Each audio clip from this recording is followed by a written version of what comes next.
नए नियम पास किए गए हैं उस पर सुप्रीम कोर्ट ने रोक लगाई है, उसको एबियंस में रखा है और सुप्रीम कोर्ट ने अपनी पावर्स को एक्सरसाइज करते हुए अंडर आर्टिकल 142 जो यूजीसी रेगुलेशंस 2012 हैं उनको इन ऑपरेशन किया, उनको प्रभावी किया। अगला कदम क्या रहेगा, क्योंकि इस पे सुप्रीम कोर्ट की तरफ अब सुप्रीम कोर्ट ने इस मामले में केंद्र सरकार को और सारे पक्षकारों को नोटिस जारी किया है और इस मामले की अगली सुनवाई 19 मार्च को निर्धारित की गई है। 19 मार्च को क्या कुछ होने की संभावना है? अब ये तो कोई व्यक्ति प्रेडिक्ट नहीं कर सकता है। केंद्र सरकार से जवाब मांगा है, केंद्र सरकार अपना जवाब देगी। हमने इस बात को पॉइंट आउट किया कि अगर इस प्रकार से रेगुलेशन लागू रह जाते हैं, अभी यूनिवर्सिटीज़ में एडमिशन्स होने वाले हैं, नए फ्रेशर्स बच्चे जाएंगे जिन्हें रैगिंग का सामना होगा और रैगिंग यूनिवर्सिटीज़ में all across the world her university, her college, her campus में रिकॉग्नाइज्ड फैक्ट है। और लेकिन ये जो नया एक्ट आया था इसमें रैगिंग की डिफिनीशन ही गायब कर दी थी, तो इस रेगुलेशन में कमी तो थी। और रैगिंग अगर होती किसी जनरल कैटेगरी के बच्चे की, उसके पास कोई ऑप्शन ही नहीं था कहीं शिकायत करने का, क्योंकि उसको क्रॉस केस का डर होता कि भाई ये हमारे खिलाफ कह देंगे कि उन्होंने कास्ट बेड एट्रोसिटी हमारे अगेंस्ट की है। इक्विटी स्क्वाड के पास ये है कि भाई अगर SC/ST का कोई भी शिकायत आता है उसको कंप्लेन करनी है पुलिस को, तो पता चला जो पढ़ने गया पहले दिन वो जेल पहुंच जाता। तो ये बहुत ही खतरनाक ड्रैकोनियन लॉ था। ये क्रिमिनल ट्राइब एक्ट 1872 जैसा था, जहाँ कुछ जातियों को मान लिया गया था अपराधी था। इस रेगुलेशन ने मान लिया था कि जनरल कैटेगरी के बच्चे अपराधी हैं। इसी के खिलाफ आज हम आए थे। ईश्वर की कृपा है, महात्मा गांधी के आशीर्वाद, हमने निकलते ही महात्मा गांधी जी से आशीर्वाद आज मांगा है। आज उनकी ही कृपा से सत्य की जीत हुई है। और सत्यम जी, अब अगली तारीख कब मिली है? अगली तारीख 19 मार्च की है। 19 मार्च की जी। ठीक है। केंद्र सरकार से जवाब मांगा गया? केंद्र सरकार से जवाब मांगा है। केंद्र सरकार को इशारा कर दिया गया है कि आप इसमें सलाह लीजिए, इसमें और विद्वानों से करिए, और ये नहीं चलेगा रेगुलेशन, और ये रेगुलेशन जाएगा। हमारी कोशिश है ये रेगुलेशन पूरा जाए।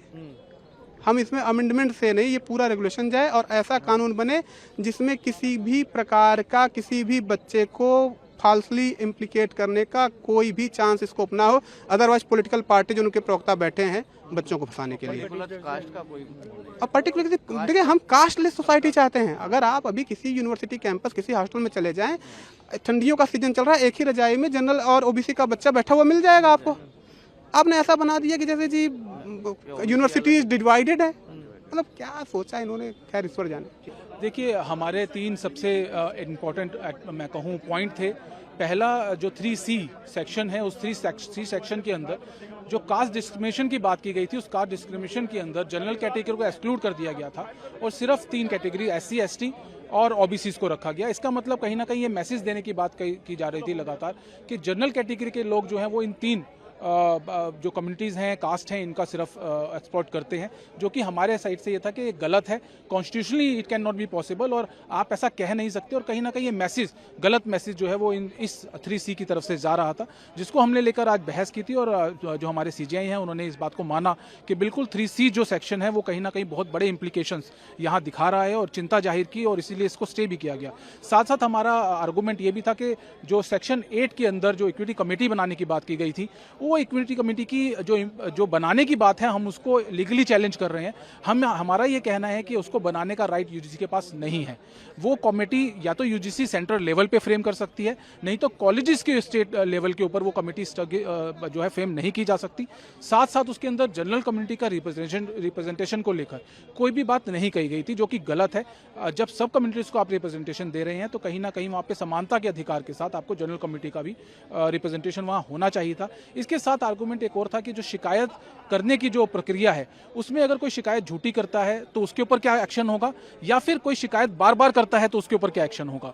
तो इस चीज़ को लेकर भी यहाँ आज बात की गई और CJI ने इस बात को माना कि बहुत सारे फॉल्स हैं यहाँ पे जिनको भरने की जरूरत है। और इसी को लेकर एक सजेशन CJI की तरफ से आया। उन्होंने ये कहा है कि एक कमेटी यहाँ पे गठित की जाए, जिस कमेटी के अंदर जो लीगल एक्सपर्ट हों वो होने चाहिए, जो एकोमोडेशन हो वो होने चाहिए, जो सामाजिक कार्यकर्ता हैं जो इस सस्पेक्ट के बारे में नॉलेज रखते हैं वो होने चाहिए।